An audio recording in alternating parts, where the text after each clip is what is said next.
Today, the joy of touring will take you on a trip through the American West, an area of vast wild landscapes that will bring John Wayne to mind, as well as the fierce and brave Geronimo. But the Wild West is no longer the sole domain of cowboys and Indians.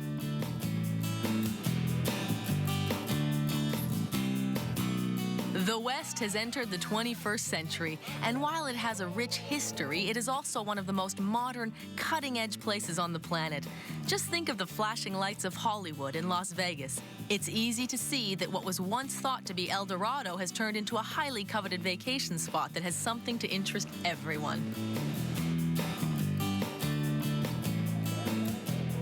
Our itinerary will take us to three of the largest states on the West Coast: California, Nevada, and Arizona. On the way, we'll visit the region's most fascinating attractions, including Death Valley, the Grand Canyon, Las Vegas, and of course, Hollywood.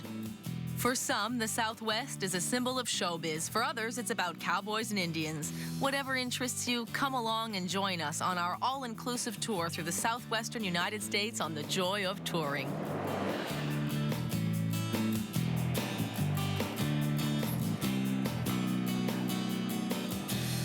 Upon arriving on American soil, we immediately jump onto our bus to begin our exploration.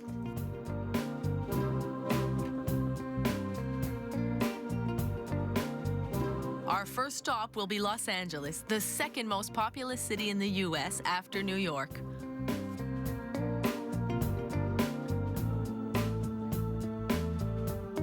Today, the city is a magnet, attracting people from all over the country and the world, with a population of over 10 million. One thing the city is famous for is its thousands of kilometers of road. Our initiation to the City of Angels starts with the compulsory drive through the city's winding system of freeways.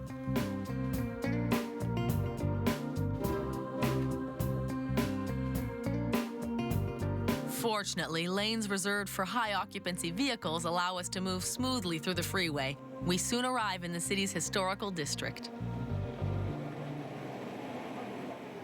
Los Angeles started off as a small village made up of 44 families of Spanish colonists who founded El Pueblo de la Reina de Los Angeles sobre el Río de la Porciuncula, the town of Our Lady Queen of the Angels on the Porciuncula River. In less than 2 centuries, that village of a few hundred has become a bustling megacity.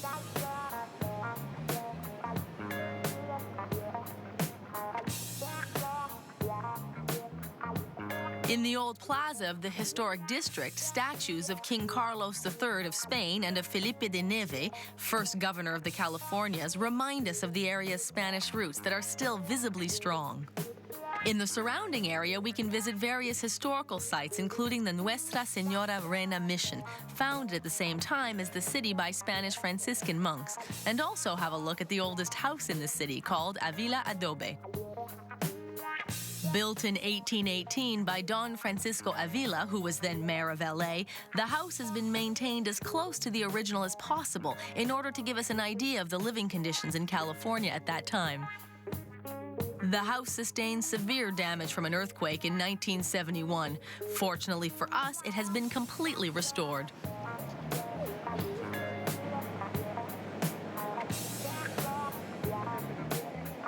Our next stop in LA is less than 2 kilometers away from the historic district.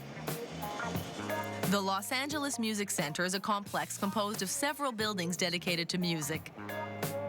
First, we'll check out the Walt Disney Concert Hall, home to the Los Angeles Philharmonic Orchestra. Designed by Frank Gehry, the hall is an ultra-modern avant-garde structure featuring curved external walls clad in stainless steel. Inside, the auditorium is renowned for having perfect acoustics. Since its inauguration in 1999, this magnificent cultural complex has hosted concerts by the biggest names in music of all different genres. Right next to the Walt Disney Concert Hall, we find the Dorothy Chandler Pavilion. It's where the Los Angeles Opera performs under its director, none other than the legendary Placido Domingo.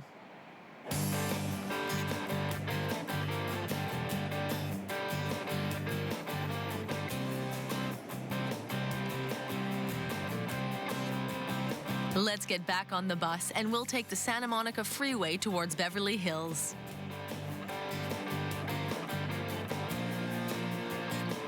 This celebrated neighborhood is one of California's stargazing meccas. This is the natural habitat of the gods and goddesses of the screen. Of course, it's impossible to visit the luxurious homes of the celebrities, but there's nothing stopping us from having a look around.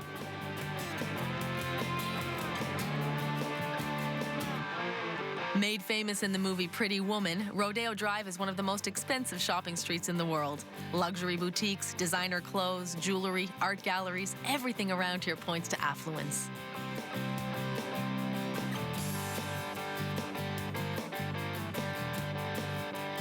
It's a good idea to have your camera at the ready when walking up Rodeo Drive. With a little luck, we'll spot at least a few movie stars doing some shopping.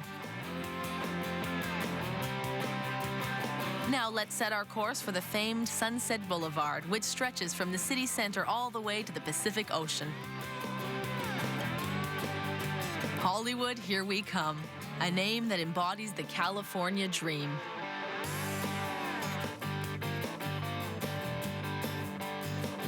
Since the early 1900s, Hollywood has been the hub of the American movie machine, drawing crowds of star seekers and hopeful actors and fascinating the whole world. On Hollywood Boulevard, movies are king. Its most famous institutions are Grauman's Chinese Theater and the Dolby Theater, formerly known as the Kodak Theater.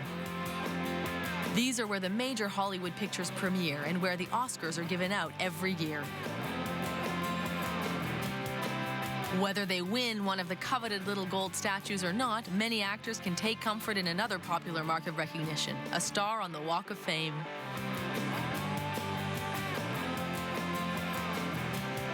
Over the past 50 years, these stars have been awarded by the Hollywood Chamber of Commerce to celebrities of the entertainment industry who have contributed to the development of their art.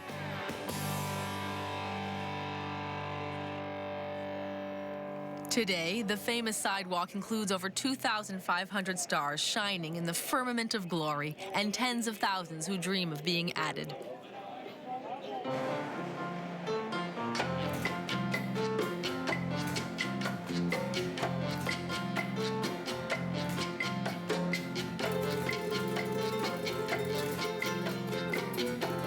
We'll wind down our day in the City of Angels at our hotel, the Hacienda. Located close to the Pacific Ocean, we're sure to have a good night's sleep here before continuing our tour of the American West.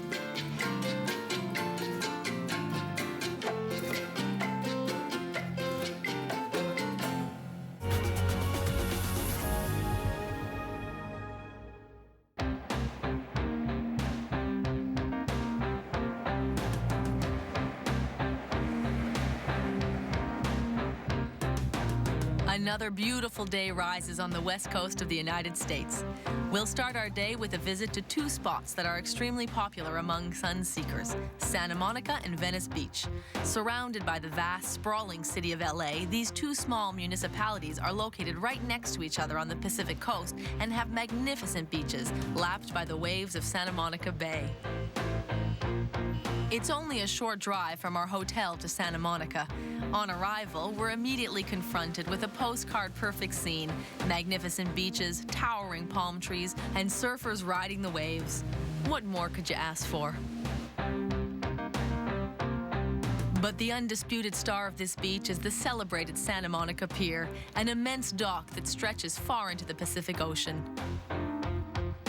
Built at the beginning of the 20th century, the pier is home to Pacific Park, an amusement park with an enormous Ferris wheel, carnival rides, shops, and even a trapeze school.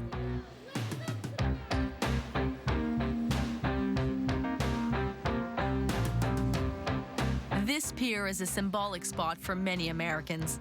Not only does it mark the end of the celebrated Route 66, it also features prominently in pop culture, turning up frequently in films, videos, and TV series. The wooden structure and amusement park were set locations for Titanic and South Park, as well as the incomparable Forrest Gump, winner of 6 Academy Awards.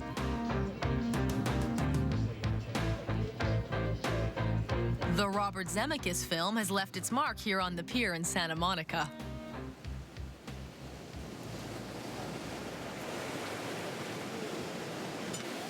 We're lucky the pier is still here. It was almost demolished in the 1970s due to deterioration caused over time by storms rolling in from the Pacific. Rebuilt and totally renovated during the 80s, it is now considered by the U.S. government to be a historic landmark and receives over 3 million visitors every year.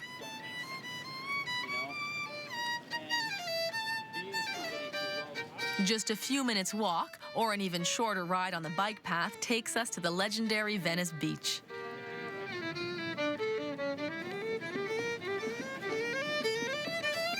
The city has a motto that describes it perfectly: another day in paradise. This is the land of liberty and free expression.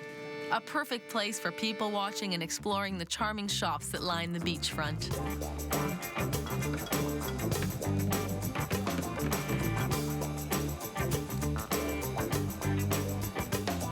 The 4-kilometer stretch of oceanfront at Venice Beach is reserved for pedestrians. It's a constant party, 24 hours a day.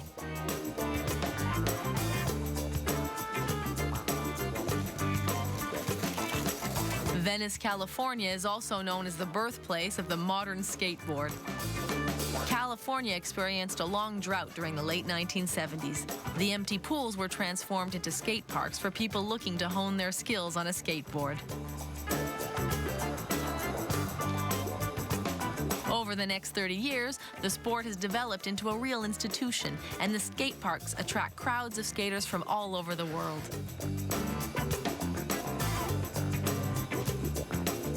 Like Santa Monica, Venice Beach is a famous film and TV set. That's right, this beach was the set for the cult 90s series Baywatch.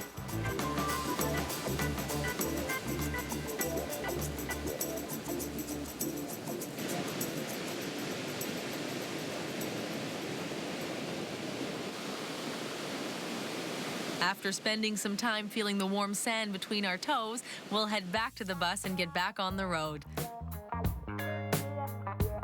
Tonight, we'll stay in the town of Laughlin. Located where the Nevada, Arizona, and California borders meet, Laughlin is the halfway point between the coast and the Grand Canyon.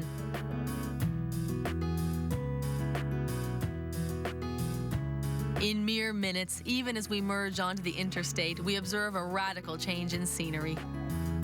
No more skyscrapers and traffic jams. In their place are the sweeping landscapes of the Mojave Desert, an arid region covering an area of 40,000 square kilometers. We take a pit stop at a roadside cafe and get a nice surprise.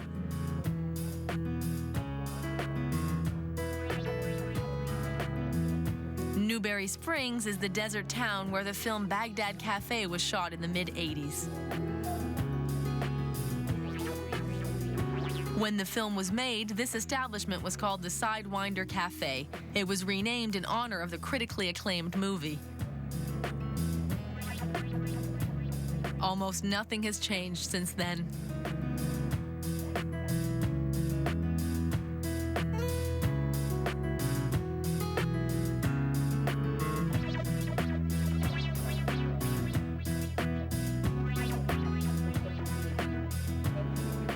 We'll continue our trip as the sun sets behind us over the Pacific Ocean. We arrive in Laughlin as night falls. We'll stay the night at the Avi Resort and Casino, a hotel complex that is typical of Nevada with its live country music and its VLTs. We're in one of the few states where gambling is completely legal, so let's make the most of it.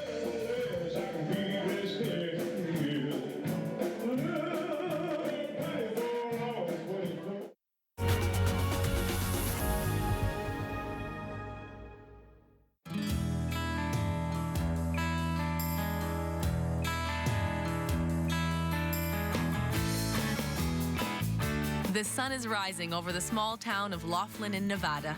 After a generous breakfast, we're ready to get going.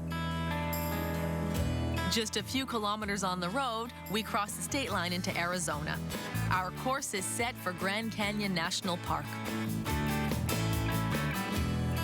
The Grand Canyon is surely one of the most iconic locations in the United States, but the highway we drive on to get there is equally celebrated. That's right, we're rolling on Route 66.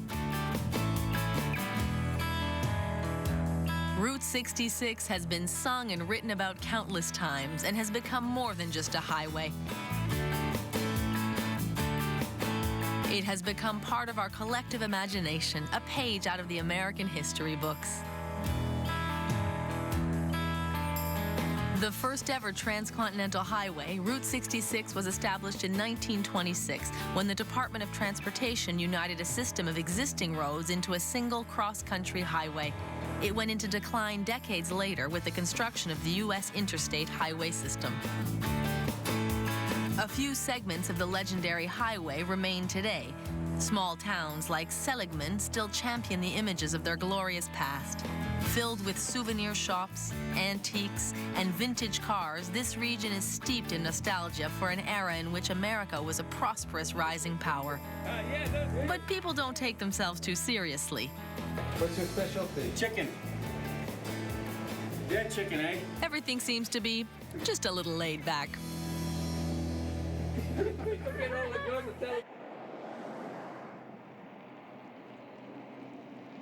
We get back on Route 66 on our way out of town. We haven't forgotten about our destination, Grand Canyon National Park.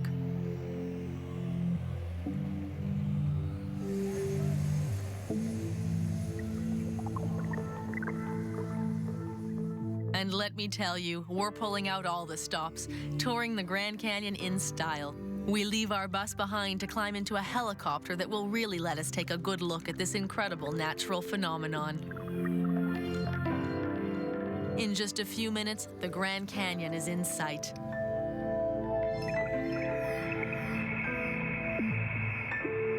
The sheer enormity of the landscape is awe-inspiring. We are moved by this humbling display of nature's power.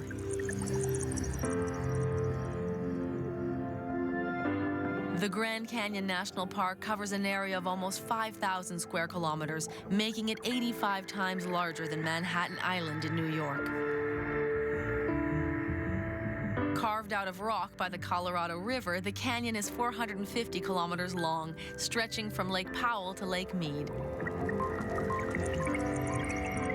In places, it's 29 kilometers wide and almost 2 kilometers deep.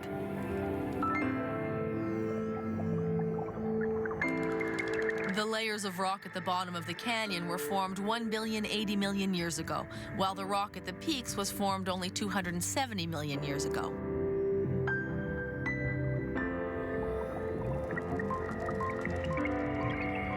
But all these numbers mean nothing when you observe the sheer beauty and splendor of the place.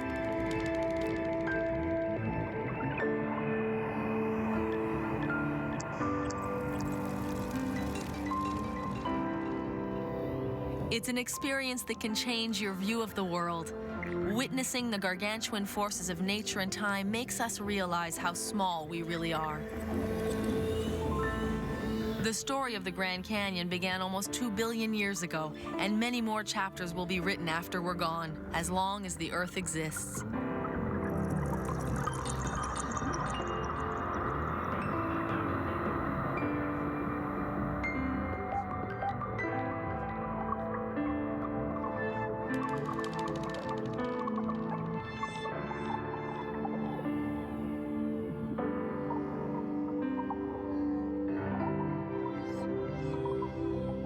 As the sun sets on these majestic landscapes, our driver brings us toward the town of Flagstaff, where we'll spend the night.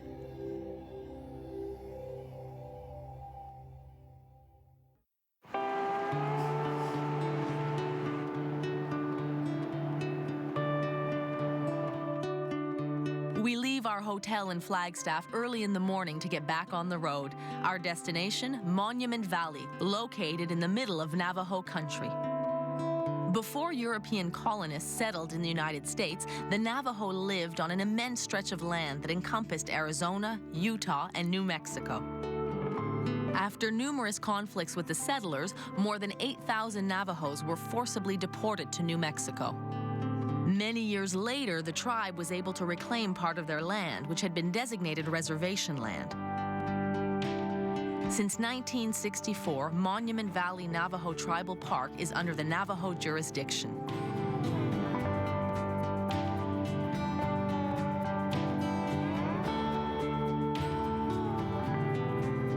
The landscapes of Monument Valley are some of the most iconic in the American West. This is the Wild West one imagines. Its red sandstone mesas and buttes have been photographed millions of times and appear in dozens of films, TV shows, and videos.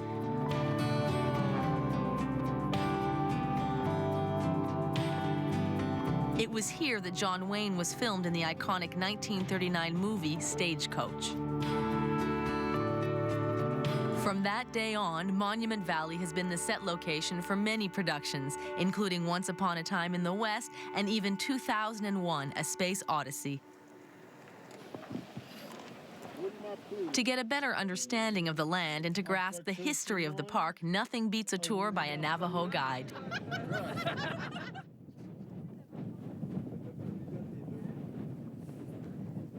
Our guide tells us the difference between the two types of rock rises, buttes and mesas.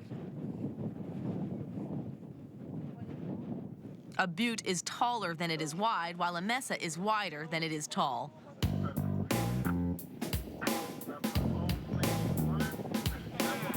À gauche, the éléphant. En face, à gauche, la butte des chameaux. The camel butte. Each of these escarpments has a name, and you can tell that people really use their imaginations to dream up these ones. À droite, les Trois Sœurs and the submarine. Use your imagination.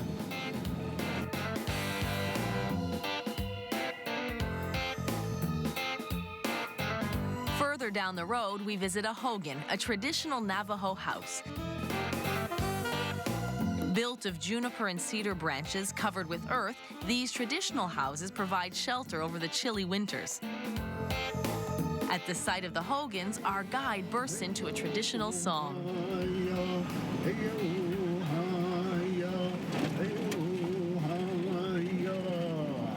Maintenant, vous chantez.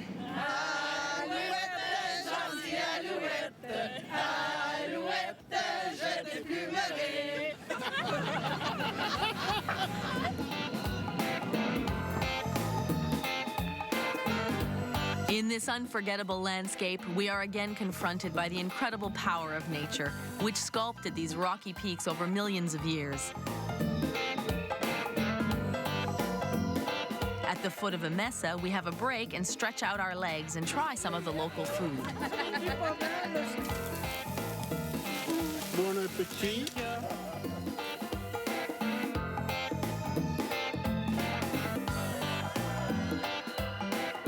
After our meal, we'll leave Monument Valley with our heads full of the magnificent landscape and the feeling of having experienced something truly special. Next destination, Kanab.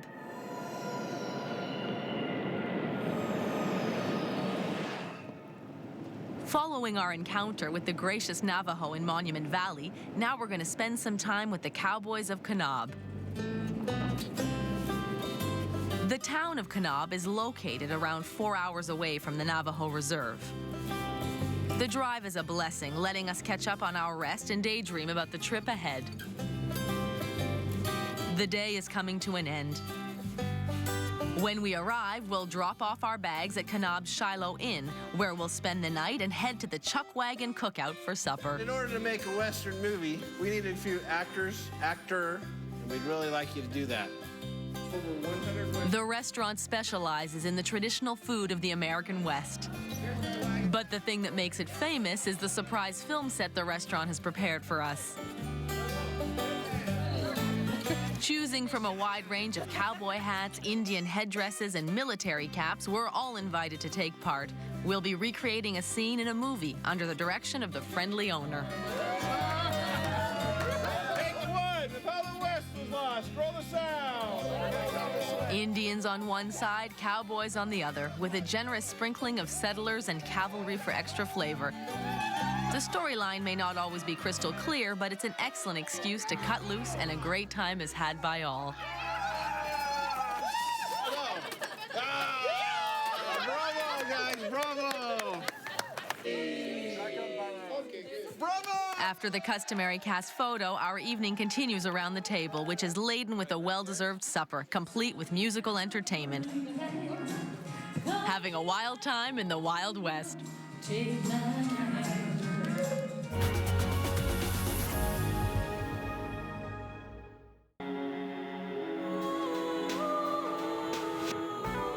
Another day dawns in the land of cowboys and Indians. Today, our journey will take us through beautiful countrysides, national parks, and hundreds of kilometers with some fascinating pit stops.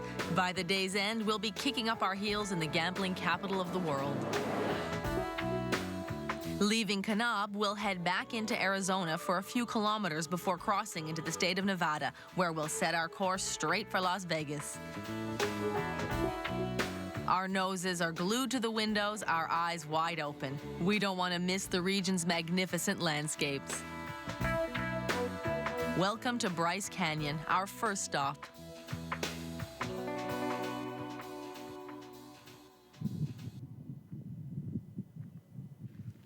Despite its name, Bryce Canyon is not a canyon, but rather a collection of natural amphitheaters. It's like a cathedral formed from rock that changes color depending on the angle of the sun. Throughout the site, we can see thousands of peaks called hoodoos that have been carved out of the rock over millions of years by erosion. The name hoodoo comes from voodoo, a word associated with bad luck and sorcery. The rock formations are also known as fairy chimneys or earth tents. According to an Aboriginal legend, the hoodoos are an ancient race of people who were turned to stone.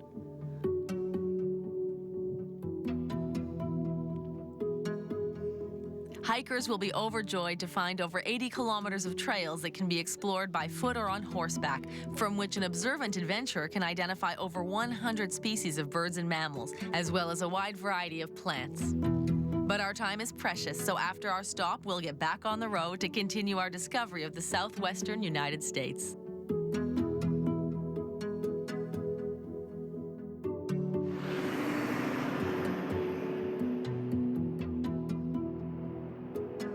Here we are approaching Zion National Park, situated in a location where three geographical zones come together: the Colorado Plateaus, the Great Basin, and the Mojave Desert.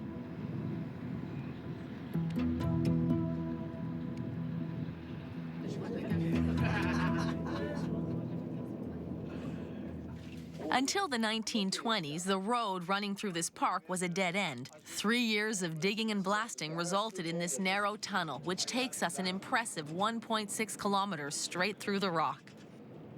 The tunnel is so narrow, only one direction of traffic is allowed through at a time. Once we're out of the park, we're only 250 kilometers away from the bright lights of Las Vegas.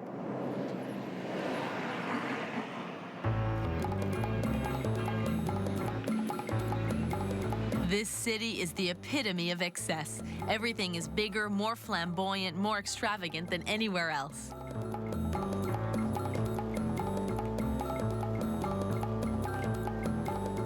In the early 20th century, Las Vegas was a sleepy little desert town. Then, in 1931, gambling was legalized in Nevada in order to fund the state's education system, and the city's first casinos were built. Las Vegas has certainly enjoyed a certain notoriety through the years. One of its monikers is Sin City. But since the 1990s, the city has been completely transformed in an effort to attract tourism and be more family-friendly. However, even the best intentions can't change the fact that gambling is the main attraction for the millions of visitors who travel to this desert metropolis each year. The infrastructure supporting the gambling industry is absolutely unbelievable. All the extravagance of the city comes to a head on Las Vegas Boulevard, also known as the Strip. This is where we'll find many of the enormous hotel casinos, each trying to outdo the others in luxury and flash.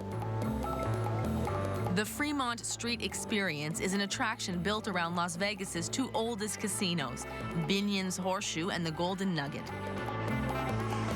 Over half a kilometer of the pedestrian street is covered with a giant vaulted screen that projects spectacular video images. Everywhere you turn, there are magnificent fountains, fireworks, concerts, and street performances, each more daring and ingenious than the next. This really is a city that never sleeps. But Las Vegas is not just a gambler's den. This city also has developed quite a reputation for its high-caliber musical performances and boxing matches. It also happens to be the marriage capital of the world, with over 200,000 weddings a year.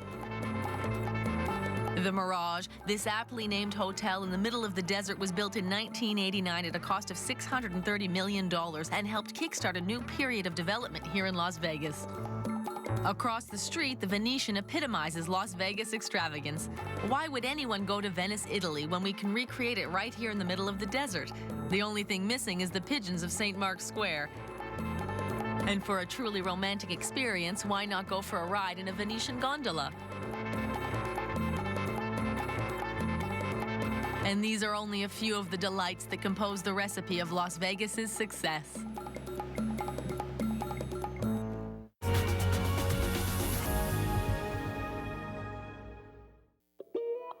After a night in Las Vegas, we leave Nevada and cross back into California.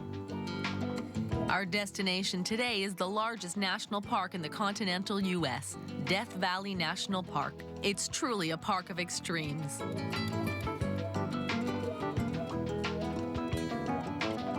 Not only is it the biggest, it also happens to be the driest and hottest and to be the location of the lowest point in the country. Temperatures of up to 57 degrees Celsius have been recorded in the park. Death Valley is known for the role that it played in the gold rush. The discovery of large gold deposits in the area attracted tens of thousands of prospectors from all over the world. One of the caravans coming to prospect for gold was lost in the desert for several months. When the prospectors finally found their way out of the valley, one of them baptized the area Death Valley, a name that has been striking fear into the hearts of those who seek to cross it ever since.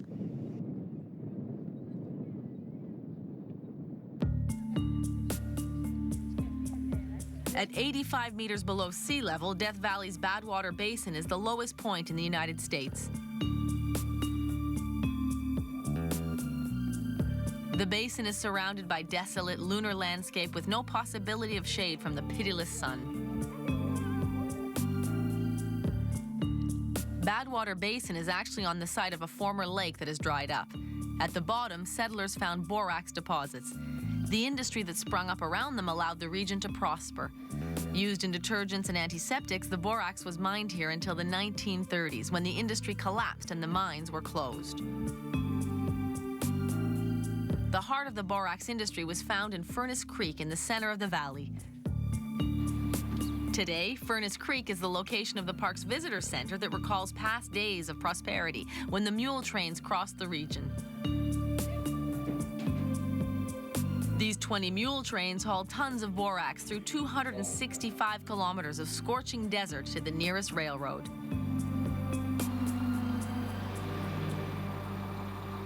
After the desert moonscapes of Death Valley, we're back on the road.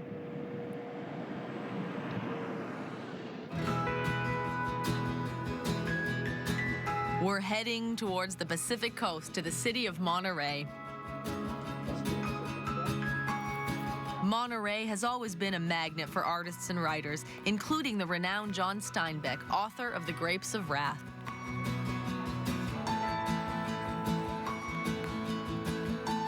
It is also the setting of another of his novels, Cannery Row. The title is a reference to the canning plants on the city's waterfront. Monterey has always depended on the sea for its economic development. At one time, there were 18 canning plants on Ocean View Avenue, and the port bustled with activity. Overfishing resulted in the disappearance of this industry, and the plants were abandoned.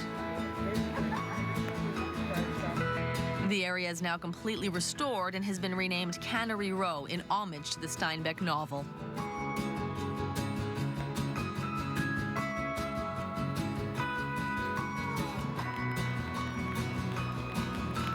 Back on the road, we make a pit stop to have a look at an especially resilient tree. The lone cypress of Pebble Beach has been withstanding the Pacific wind and storms for over 2.5 centuries.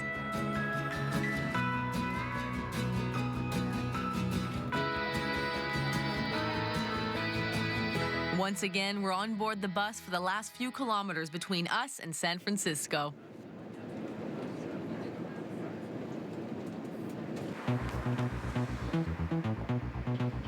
We enter Frisco, as the locals know it, at dusk. To start our visit, we'll head toward one of the most visited attractions in the city, Pier 39. Like the Santa Monica Pier, Pier 39 is home to an eclectic mix of shops, amusements, and restaurants.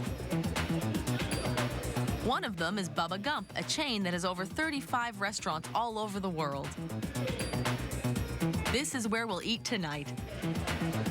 There's a wide range of choices on the menu, including, of course, their amazing succulent shrimp. And there's no shortage of paraphernalia from the movie that gave the restaurant its name.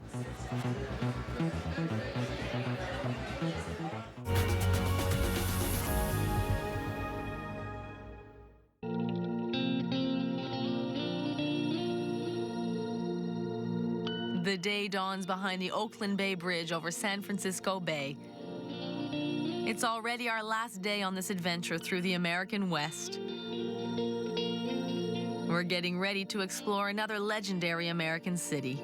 San Francisco has had a turbulent history and has survived some real catastrophes, including one of the most destructive urban fires ever recorded and a succession of earthquakes. And yet it remains more lively and dynamic than ever. As we finish our breakfast, the streetcars start circulating up and down the steep streets of San Francisco.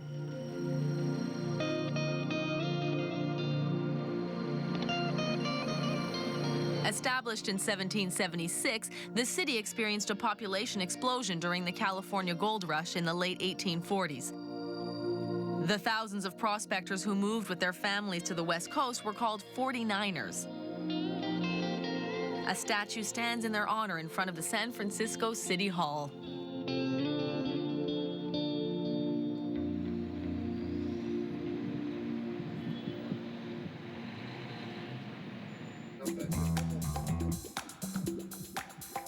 For a panoramic view of the city, we'll climb to the top of a hill to the next stop on our tour, Alamo Square. A park surrounded by Victorian row houses with their delicate wooden details. A real treat for architecture enthusiasts. Then we'll get back on the road and have a look at the city. The view from Golden Gate Park is simply amazing. The Golden Gate Bridge, Alcatraz Island, the skyscrapers of the downtown area, all the San Francisco landmarks are visible in a single glance.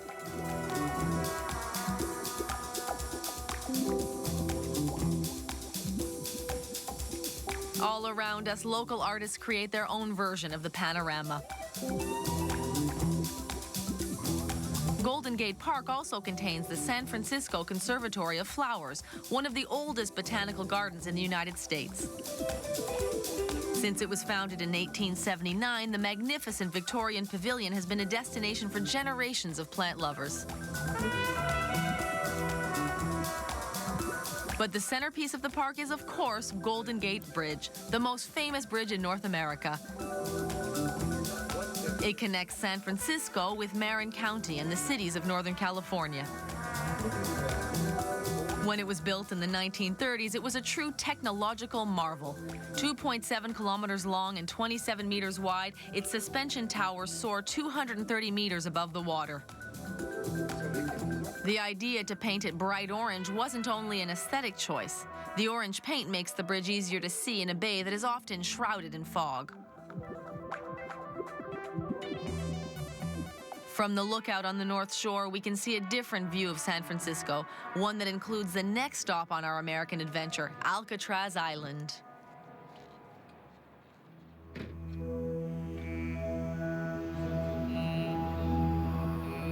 Originally named Isla de los Alcatraz, Island of Pelicans, this tiny island in San Francisco Bay occupies a special place in American prison history.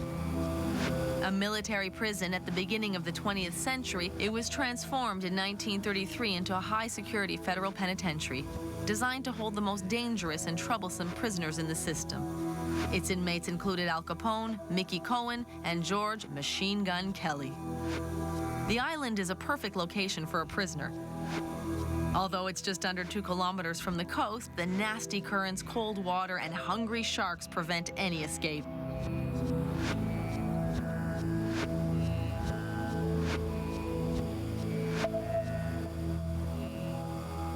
In addition, Alcatraz was equipped with a water heating system for the prisoners, an uncommon and luxurious feature for a prison at that time. This was to make the cold water of the bay even more unbearable. We take a self-guided tour with an audio guide. It's a perfect tool for our visit to the prison, especially because the voice that guides us through the tour belongs to a former prisoner. 29 escape attempts have been reported in the official records, and every single one of them failed. 3 inmates supposedly succeeded in escaping the prison walls in 1962, but they were never located, and it's assumed that they drowned in the bay's icy water. The following year, the prison was officially closed. The cost of operations and renovations were too high, and the authorities decided to build a new prison on the mainland. Since its closure, the prison has been made accessible to the public and receives over 1 million visitors every year. The atmosphere is heavy with the memory of the hundreds of prisoners who served their time. Alcatraz, the island of the Pelicans, will forever overlook San Francisco Bay. As the sun sets, we return to the city center for the last step of our adventure through the American West.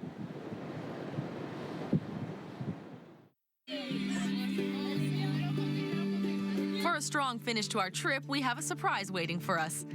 We'll go for one last tour through the city in a limousine. Over the Oakland Bay Bridge to Yerba Buena Island, giving us a spectacular view of San Francisco.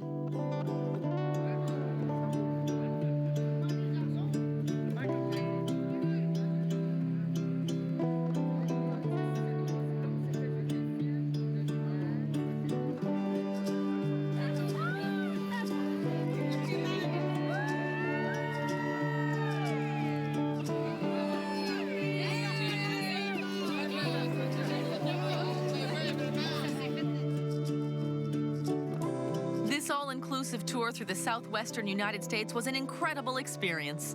From Los Angeles to the Grand Canyon, through Death Valley to Las Vegas, and with a grand finale in San Francisco, we got to taste the true flavor of the American West.